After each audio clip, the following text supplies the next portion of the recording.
David Emong, fourth in the Paralympics. Only one of two Ugandan athletes at these games. Christine Akulo is the other.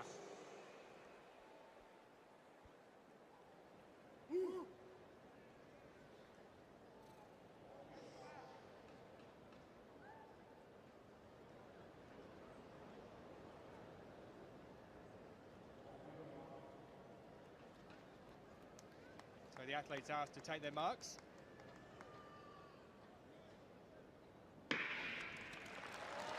And away they get. So 5 athletes going in this race. Kenyan merely sang, not starting in this one. The Stoyanov goes out to an early lead.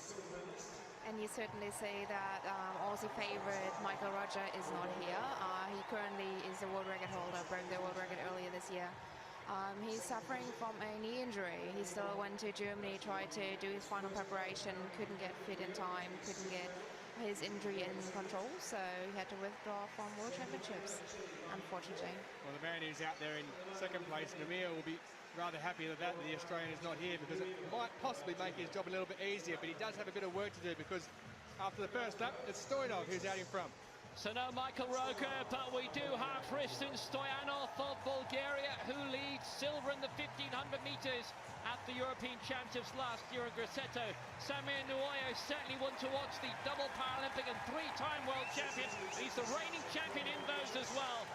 Watch him sniffing around the back straight in this 1500 metres T46 final. Stoyanov had opened up a solid lead, but now is being nibbled away all the time by Nuoyo, who's poised well in second place. Uganda in third, David Emong, silver in the 1500 metres.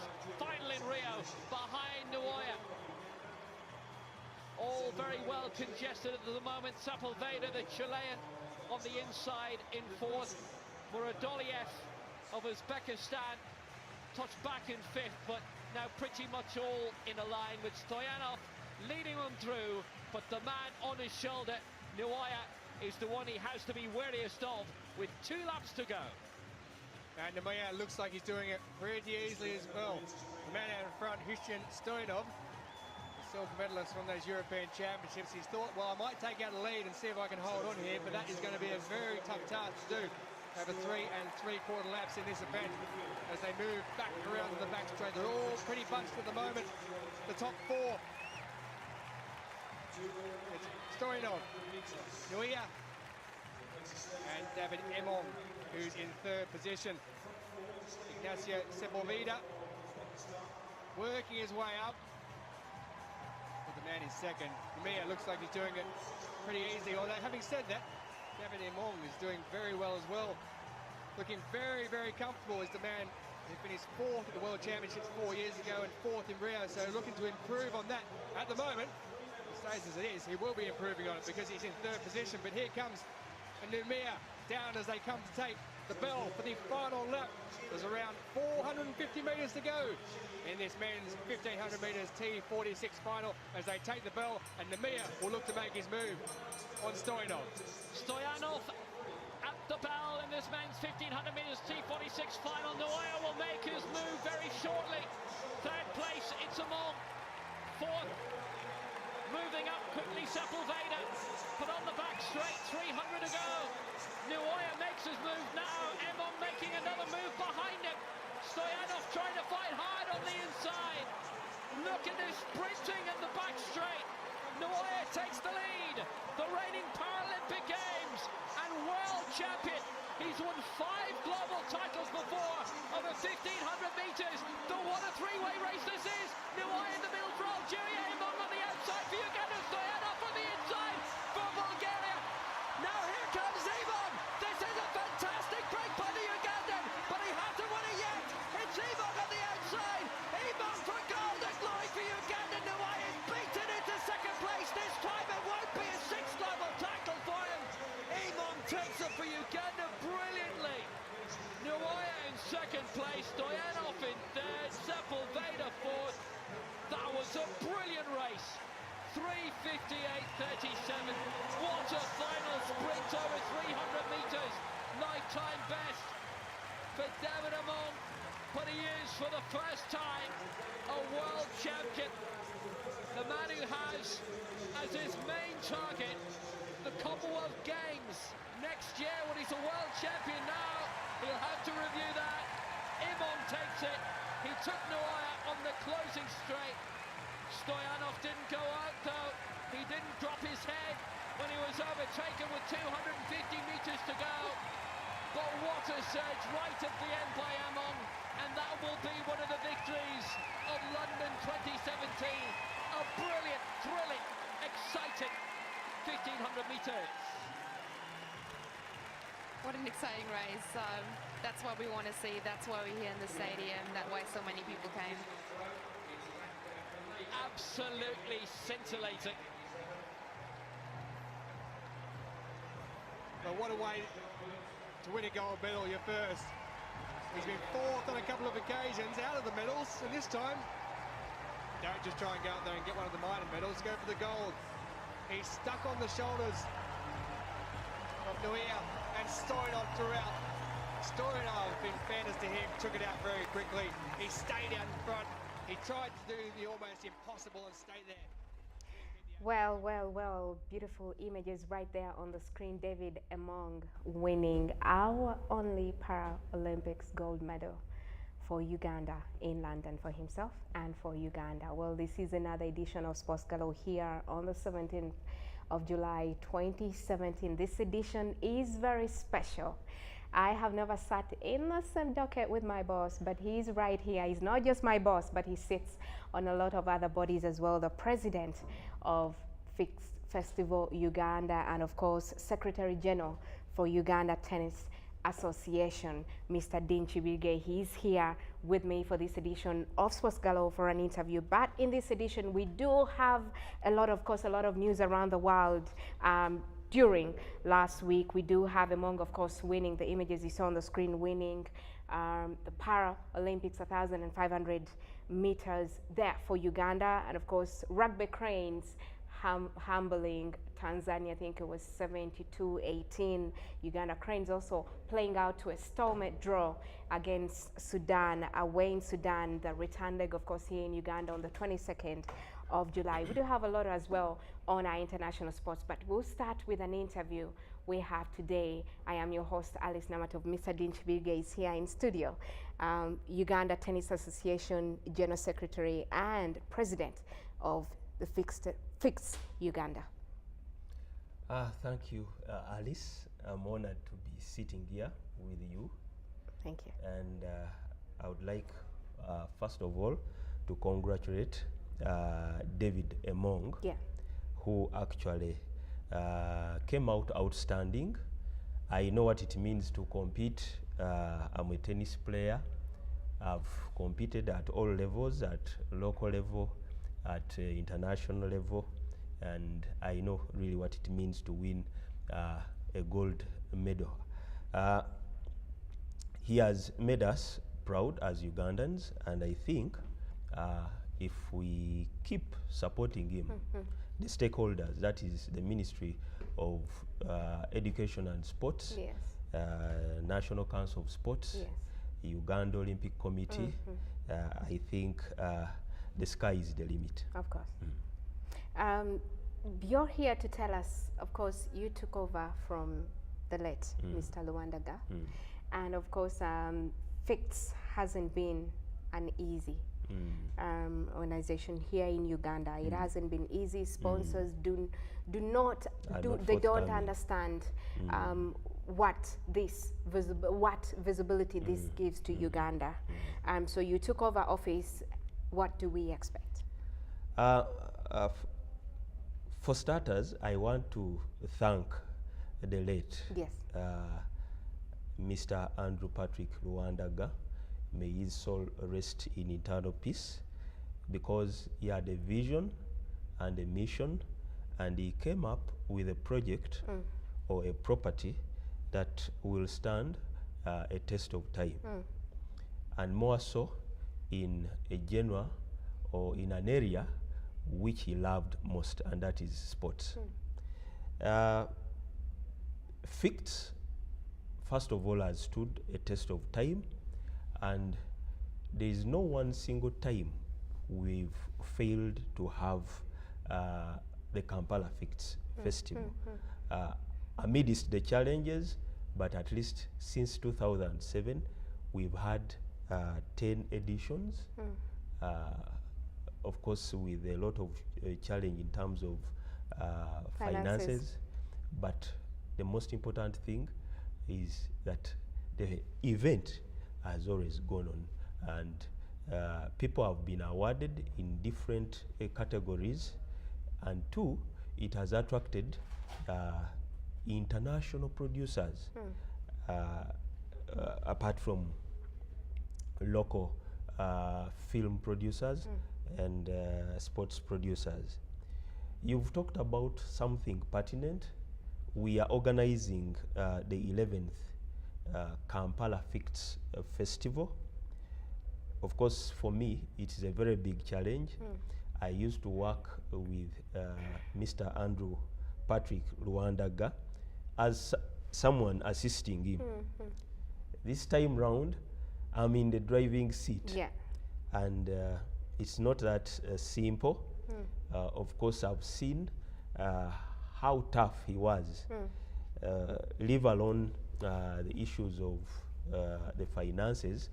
There are a lot of other issues you have to do in terms of coordination, preparation to have a successful event. We were supposed to have the 11th Kampala Fix Festival beginning on the 18th, which is tomorrow, to 20th. Unfortunately, we are not able, and we've requested Fix International to allow us have it in September, that is from 12th to 14th. The good news is they accepted, and they are willing to be of great help and assistance to make sure that what our beloved Uncle APL, because we used to call him Uncle APL, began, does not come to a halt, but it continues for so many years and generations to come. We've also succeeded somewhere in these preparations. As I talk now, we have we have the venue, and that is Siscalop. I want to thank the Siscalop management. They've agreed to help us. There is also a lady in charge of Medicraft. She's willing to give us the decoration, because you see, this comes with decorating. And then there's also Olka, a company that is willing to help us in designing graphics and other things that move within that line. So the most important reason why I came here is to make an appeal to the public that we still need more support. Of course, I've approached different stakeholders who are willing to help. But you see, it is one thing to help, to be willing. It is another to make actual. So I'm kindly requesting to the public, I know people have been helpful in the past, that this time round we need you more than before, because the person who actually understood this to a greater length is away. Some of us are just beginning, so we need support, but more so we need to keep his what he began, the fire still burning, because he is not with us physically, but we can only get to know that actually Uncle APL existed by supporting what he began. So that is my appeal, and I know that Ugandans will be of help. Two, I'm also requesting because we have so many local producers, sports producers who have great works, but when it comes to bringing in, because as I talk now, we have 40 productions from other continents. Yes. 40 productions, well done, and these people are here to compete. But it would have been better if it would be better if we have so many local productions, because this is their thing. This is their event. So I'm appealing to the producers, Ugandans, more so in the sports, and I think even to WUSPA, because WUSPA is more in line with sports, to urge members to bring their productions so that they can compete favorably. And because this is one of the phases, there is a final challenge phase in Milan at the end of the year. Then whoever wins at this stage then can qualify for the final phase in Milan. Yes. Mr. Dean Chibige, you're the Secretary General for Uganda Tennis Association. And in the past, there's been quite a lot of issues financially. Tennis is not as successful as it has been in the past years. Duncan has done what he has done. Of course, you're a tennis player too. But of course, the federation, the association needs quite a lot of money. World Tennis Association, Uganda Tennis Association is in debt with the World Tennis Association. How does Uganda fix this? I would a bit differ from accepting that we are that bad, because if you take a look at most of the federations in the country, they all suffer from one thing. They suffer from finances. We have registered some kind of progress, more so this year, because after instituting a campaign, actually it all began with the strategic plan. Strategic plan, UTA came up with a strategic plan in 2012 with 5 goals. And one of the goals was to revive our membership with International Tennis Federation, that is ITF. Of course, it was not simple. We had a debt of $26,000 with ITF, and around 7,000 USDs with CAT, the Confederation of African Tennis. So we lacked, or we were not able, we were barred from hosting ITF related events, that is tournaments, futures, taking part in the Davis Cup,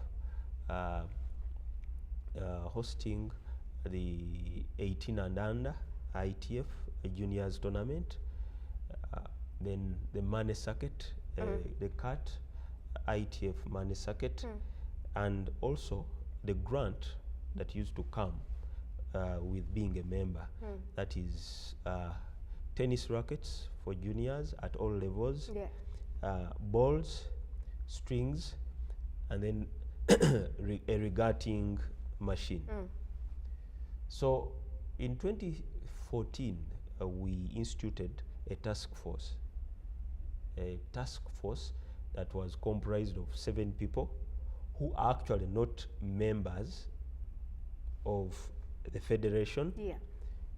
It had, I think, 2 or 3 members of the federation, but the rest were not.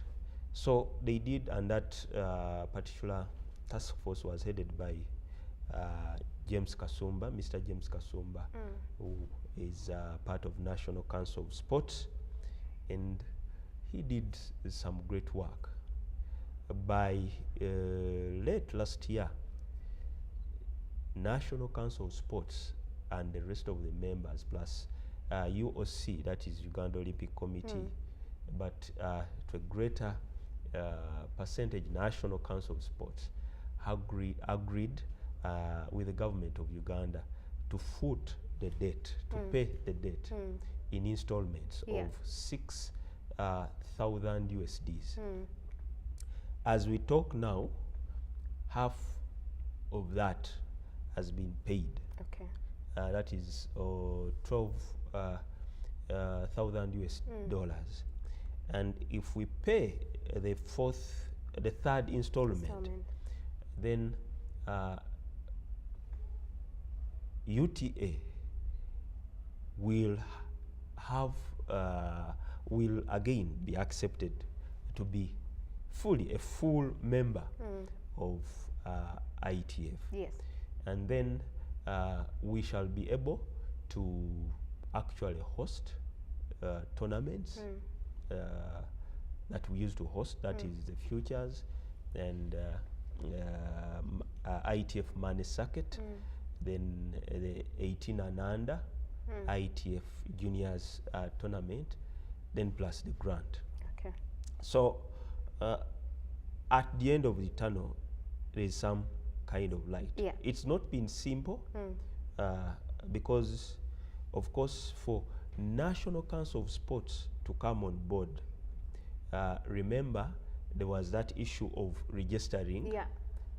Being affiliates to National Council of Sports. Of course, federations. Yeah.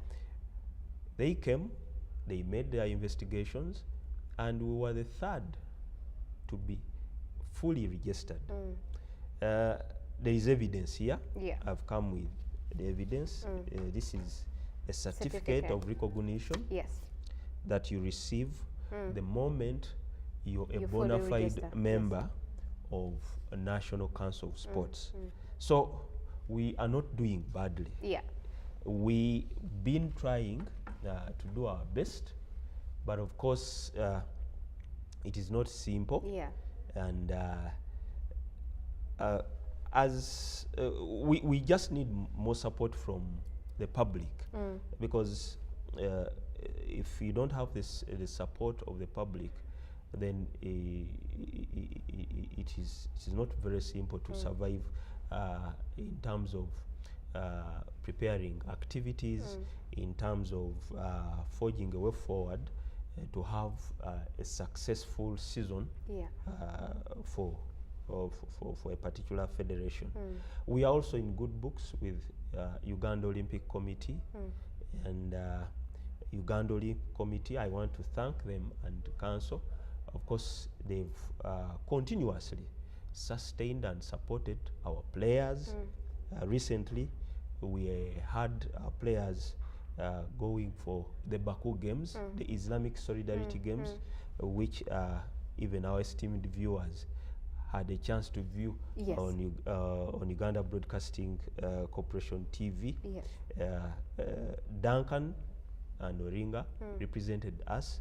Of course, tennis-wise, Oringa was cut short because of the competitiveness of the fellows that took part in the tournament. But Duncan went all the way to the quarterfinals. Okay. But Oringa also became the ambassador. Okay. He was the ambassador for the rest of the athletes, not only Ugandans, and he's been doing a few things in line with International Olympic Committee. So we are grateful to UOC, but we still need more financial support. More of the financial support. And then we are also appealing to the tennis fraternity that what we are actually doing is real. You see, the game has changed. It's no longer the olden days where you used to have you used to rely on the constitution and the calendar. You have to lay strategies, and like I told you, we laid strategies. There's some of the strategies are in this booklet. The goals. Which goals? I think if we, because you can only sustain your goals by having the activities. Yeah, yeah. The goal number one is to identify talent and impart skills in tennis through development of programs and activities. We've started academies. Yes. There are almost 5 academies in Uganda, and more are coming. We have Tenor Academy, which is actually headed by a lady who is not a tennis player, but the current president of the Volleyball Association. Yes. She was an all-rounder. I was with her at the university. Yes. And she played various disciplines, but she has also interest, much as she's in volleyball, yes. she has interest in tennis. We have Royal Tennis Academy, and that one is in Nambole. They're doing a lot, and more so, they're training these young fellows to play on the hard court. Majority of the tennis courts we have in this country are clay courts. Yeah. The Roland Garros type of courts.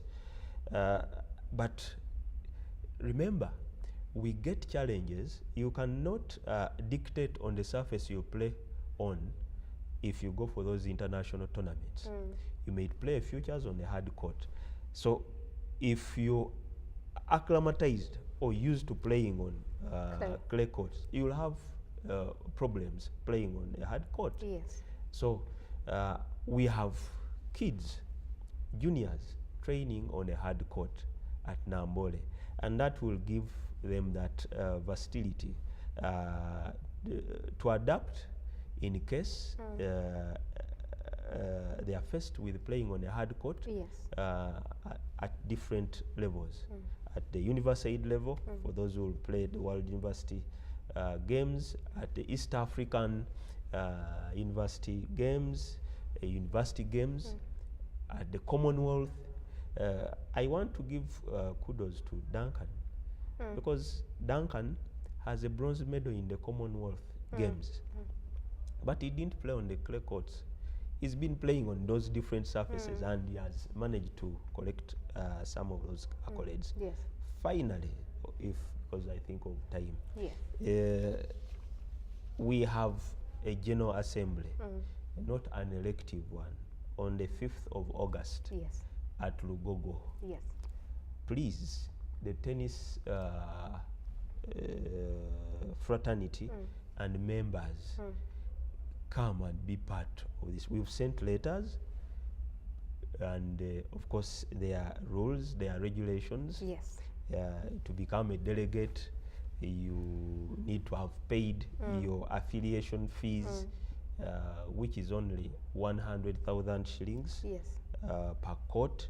So, and each court represents 12 delegates. Okay. So please come and be a part of those, of the annual General Assembly, so that we can forge a way forward in developing this beautiful game of tennis.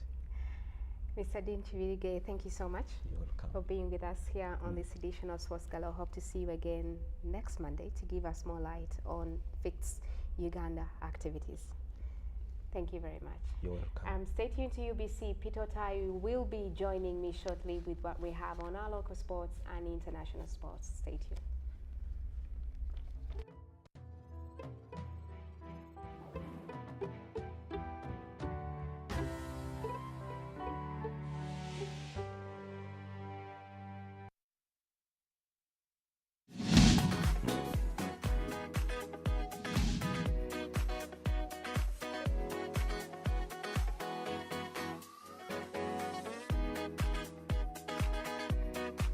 I am confident, charismatic, and spontaneous, with the aura that is not about to burn out yet.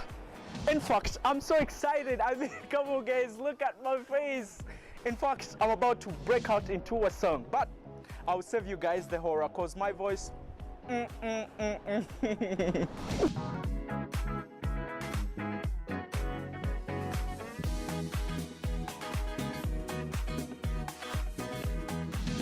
Hello guys, my name is Drago. Join me and Zuleika as we unveil for you Uganda's A-listers in a way that you've never seen before. Every Thursday, 9:30 p.m. This is chilling.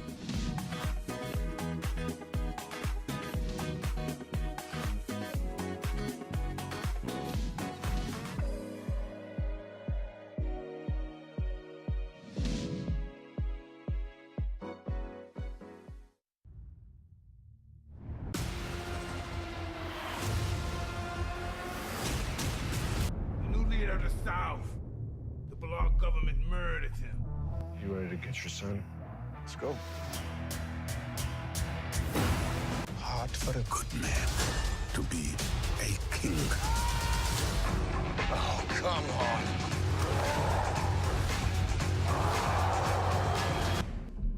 What do you know about Wakanda? I hope you're ready for what comes next. I'm the only one who's seen it and made it out alive. Used to call it a bump in human evolution. Well, I'm crazy about you. I'm crazy about you. Oh, hell yeah. There's no hunting like hunting a man.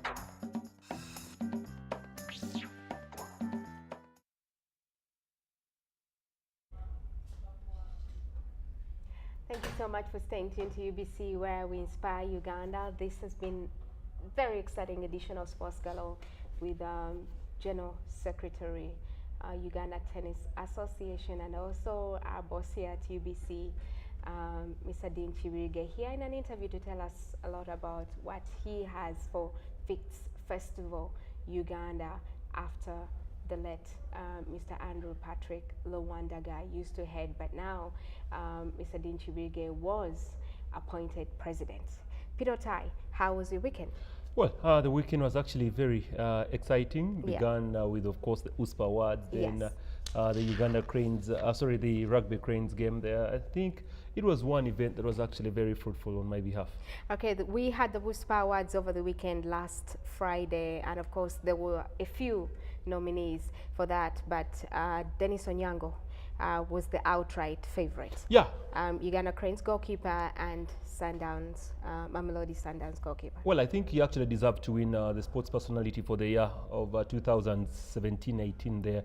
If you realize with what he has actually benefited in that one year period, going down to be voted Africa's best footballer within Africa, then also going on to win the trophy with his side, that is the Mamelodi Sundowns, performing very well and also winning the Champions League. So I have to say it was well for that is Onyango to go down and win that one. And he was he was actually well dressed in that blue, a design that was actually chosen for him by Eddie Kenzo. That's exactly what he told me when I interviewed him. It was the designer of Eddie Kenzo that actually made him that outfit. I have to say he was very smart, and the occasion also was a little bit different from the other occasions that we have been having, because here they tried to balance up with the message of the sponsor, which is basically proudly made for Uganda, or proudly made for Uganda. Yeah. So you realize that most of the people that were actually at the awards were putting on Bitenji, Kanzus. I can see Hassan Waswa there in a Kanzu, then Philip Okorach following Onyango there, so Chitenji. You realize that it was basically something that was different. And the first son was actually the guest of honor, and he graced the occasion very well. He's never disappointed when he's actually called upon. He's there for rugby, he's there for football, and I have to say it was actually a good event. The competition was tight. Philip Okorach, together with Onyango and Emong, were actually the ones who were vying for that post of sports personality for the year. And jokingly, me and Ruben Impima, when we were doing this live, we actually made a mistake and said Emong had won a gold medal. And surprisingly, yesterday Emong won a gold medal. So it's like our prediction had actually come to pass. FIFA president very proud of the young goalkeeper. Yeah, that's his federation. If Onyango succeeds, then also Magogo succeeds. So I think as a president of the federation that has managed to win the award of a sports personality for the year, you have to be very proud of your sports personality. So for Onyango, it has been 2016 was an amazing year for him. Yeah. He played alongside some of the best in the world at the Club World Cup. Yeah, exactly. That's why he went on to win this gong, because he Champions League winner, Africa Champions League winner, 2016. Yeah. And they're still going strong. With Mamelodi. And twice he has already been voted as African footballer for the week. Yes. That is twice. So you realize that he's one footballer who has actually gone on to impress very many. He's a soft-spoken person. When I interviewed him, we talked about his retirement. He said he's not thinking of retiring right now because the nation still wants him, and that's why he's still playing the game. But for me, it was well-deserved for Onyango. Last year, we saw him lose. Surprisingly, he lost to Shabani Muhammad, the FUFA Footballer of the Year award. He lost that to Shabani Muhammad controversially, because to very many we thought it was supposed to be for Onyango, but the sponsors together with the federation decided to take it another way around, made people to vote, and Shaban had more people that voted for him. Football Player of the Year. Yeah, that was a FUFA Football of the Year. Yes, during the FUFA Awards. Yes. He lost down to Shaban Muhammad. After losing to Shaban Muhammad, that's when Africa voted him as the African Footballer of the Year, best in Africa. Yeah. So that's where the controversy actually sparked off a lot. People are like, if African can vote Onyango and Uganda votes Shabani, what's going on? So that's exactly what transpired. But I think it has been a very good season for him. Apart from missing out on the FUFA Football of the Year award, that was the other time. I think he has been very outstanding. Okay, there are the images on the screens. Dennis Onyango, first son, and of course the president in there congratulating the man that has represented this country evidently. Yeah, they have to.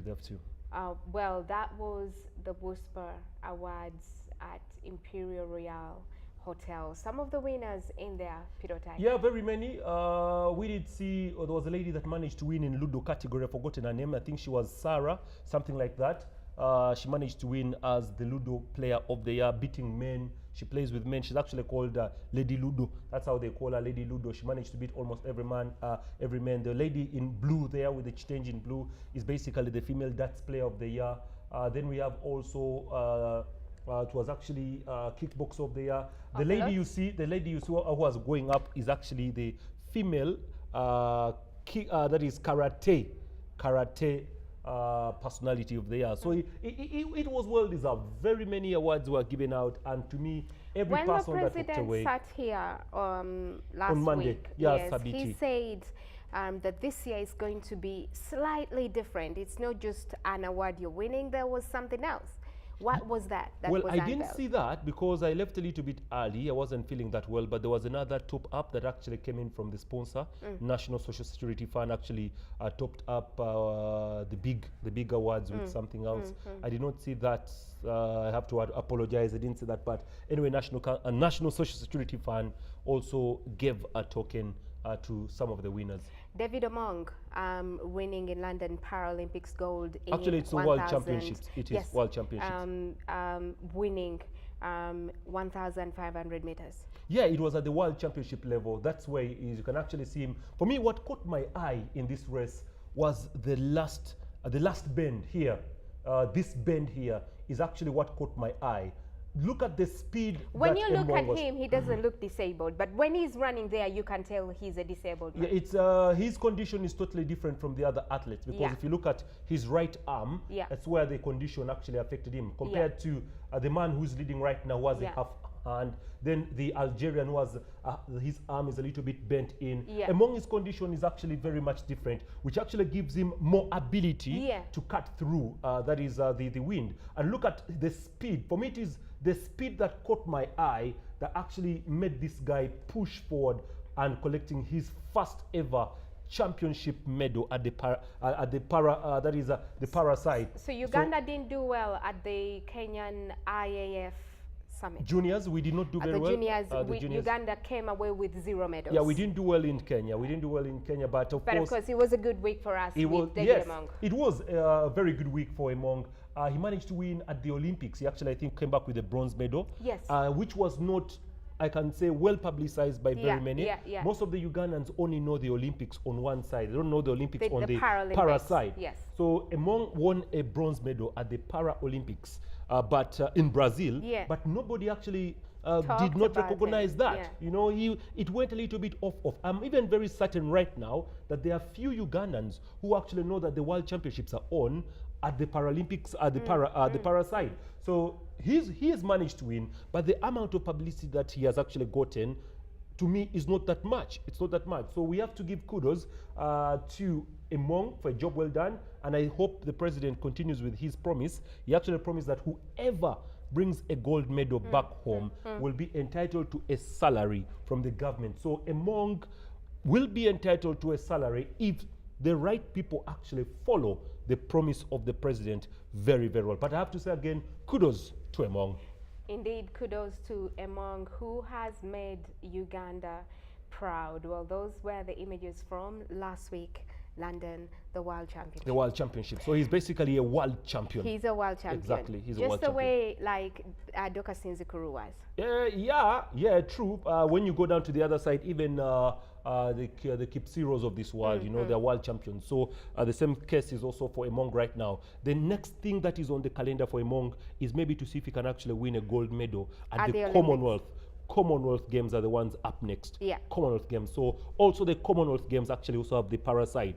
That is the athletics of the impaired, I can say, athletes. So Otai last week was amazing for Uganda. We had the rugby cranes playing over the weekend against Tunisia, and of course it wasn't just Uganda cranes playing. Kenya was also playing against Senegal. Namibia played also against Zimbabwe, but the big win was for Uganda cranes, the rugby team at Legends.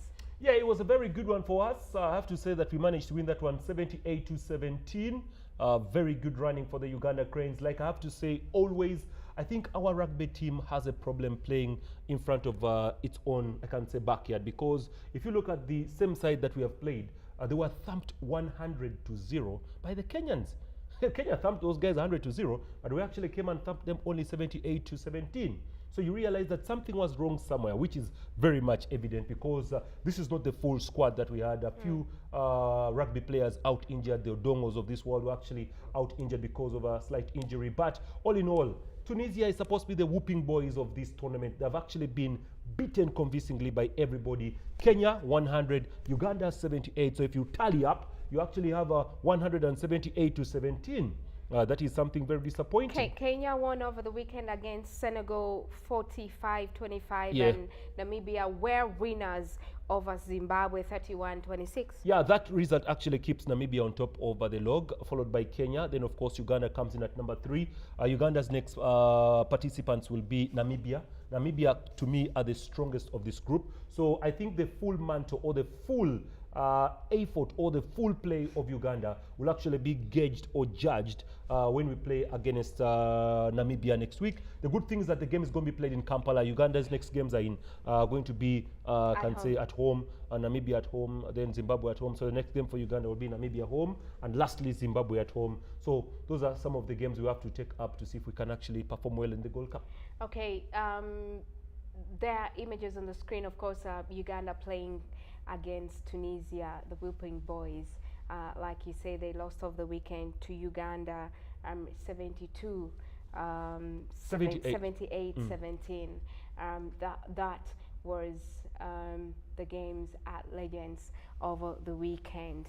We do have Uganda Cranes team, of course, so that's another one. We had rugby, but now Uganda Cranes, the football team, went to Sudan, played a friendly. Serunkuma missing a penalty, so it ended 0-0. The return leg is in Uganda, 22nd of July this month. Yeah, that is actually it's the Chan qualifier. Yeah. That is the event that was played. Uganda playing against South Sudan. What actually actually caught my eye was the attendance in South Sudan, because very many Ugandans who actually live in South Sudan and actually trade in South Went Sudan and supported the team. Yes, they went and supported the team. I can say that half of the Juba Stadium was actually filled with the Ugandan colors. It was very, very outstanding. The gates were open from as early as 9 a.m. Uganda time, and very many Ugandans actually lined up to go down and watch their team. Another interesting thing is the Ugandans in South Sudan actually went to the airport to welcome the boys. That was something that also caught my eye. You know, they were very excited. They were dancing from the airport to the hotel where the boys were staying. Then at the stadium, they were all excited. But again, the excitement was not that hyper because they picked up a draw 0-0 against the South Sudan side. So we do have the return leg in Uganda on the weekend. 22nd. Yes, yes. It is going to be this month. Yeah, it's going to be played at the former Philip Omondi Stadium. Yeah, that's where the game is going to be played. I know someone is asking, okay, where is the former Philip Omondi Stadium? That is the stadium of KCCA. Yes. It is no longer called the Philip Omondi Stadium because the naming rights were actually taken over by StarTimes, so it's going to be called the StarTimes Stadium. That's where the game is going to be played. So let's wait for the return leg. The good thing about the South Sudanese is before they played against Uganda, in the Juba Stadium, they trained in an artificial turf as they were getting ready for the return leg. So Micho actually took the boys through drills yesterday. That is, they began training from as early as that was over the weekend. They had some training on Saturday, had some training on Sunday. Then also today they will be going back for training. Then I think by Wednesday is when they will be going for non-residential, for the residential training. Right now they are undergoing non-residentials. Okay, well, Uganda Cranes playing Yeah, on that's the the crowd. 20th. Look at that. That's the Ugandan crowd. You can see how beautiful that is, how the passion of the Cranes actually is followed by very many Ugandans outside. From South Africa, if Uganda goes to South Africa, the Crane supporters will be there. Yes. Uganda in Sudan, Uganda in Kenya, Uganda in Tanzania, they will be well represented. So again, you can see the boys loving the crowd, and the crowd was there for the boys. Okay, that was the game over the weekend. Of course, it ended 0-0. Yeah, Geoffrey Serukuma missing a penalty. Missing a penalty for us, but the return leg is on this weekend on the 22nd of July, former Phil Omondi Stadium. Let's go support behind the game, right? Yeah. We'll be there to support the Cranes, myself, you, the viewers of UBC. Let's go cheer on Team Uganda.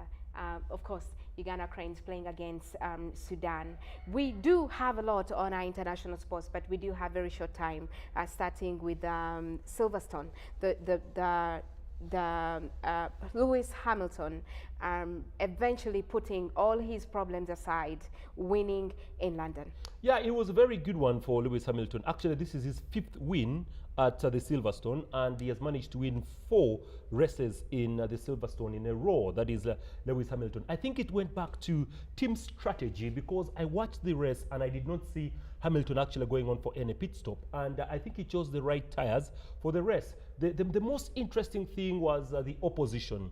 That is Ferrari, yes, who Sebastian Vettel. Yeah, Sebastian Vettel together with Kimi Raikkonen.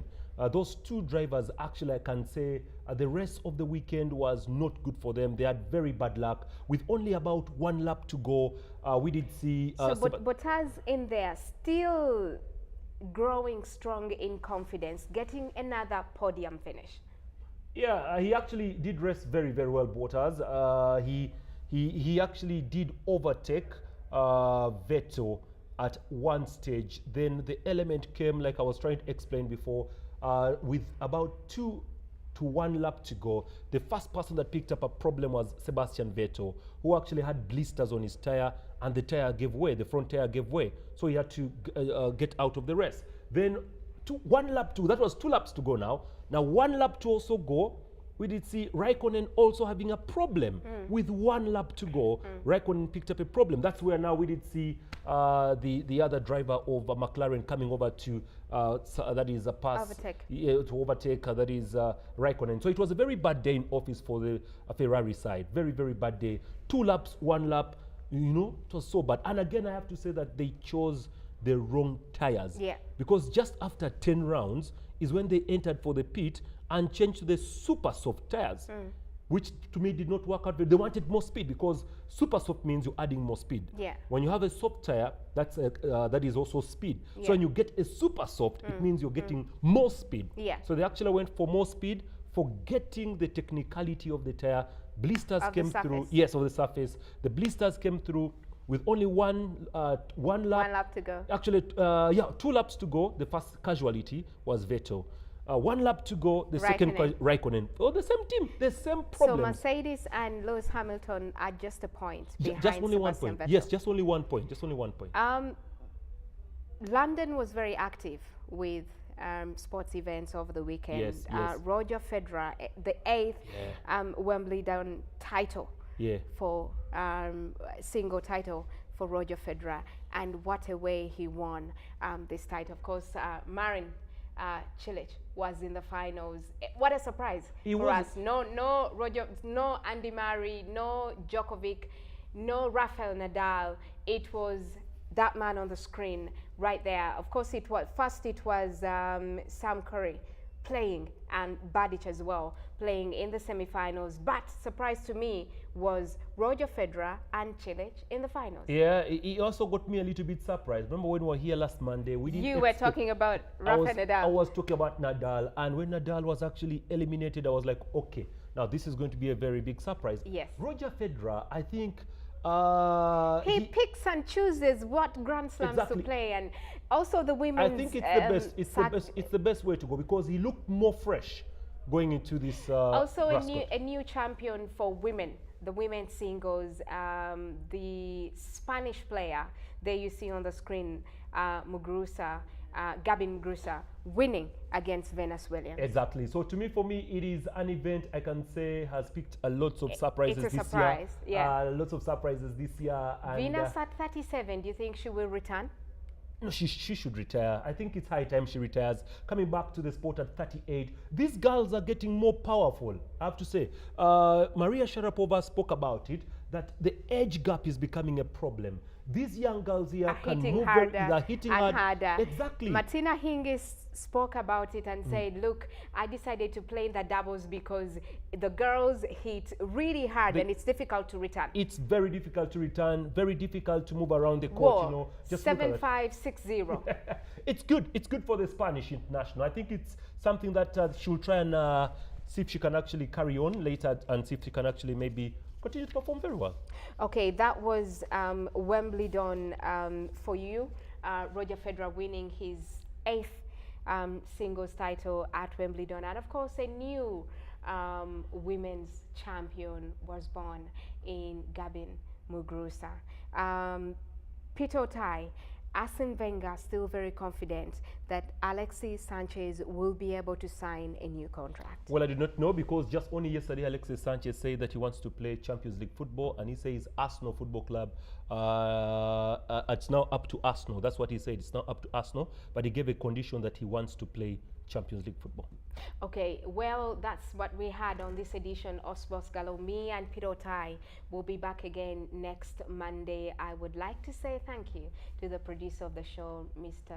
Othman Sempewa, executive producer, Mr. Dean Chibirge. Thank you so much for making sure that we have every Monday an edition of Sports Galore. Peter Otai, you have something? Yeah, 18 years ago today in 1998, President Yoweri Museveni officially closed the First Movement Conference in Kampala. Yes. And the question is, what was this movement which most Ugandan youth actually know little about? So for more of this, I think the best person to tune into is Muzei Owana at exactly 4 p.m. So you'll be finding out exactly what happened then. Okay, at 4 p.m. 4 p.m.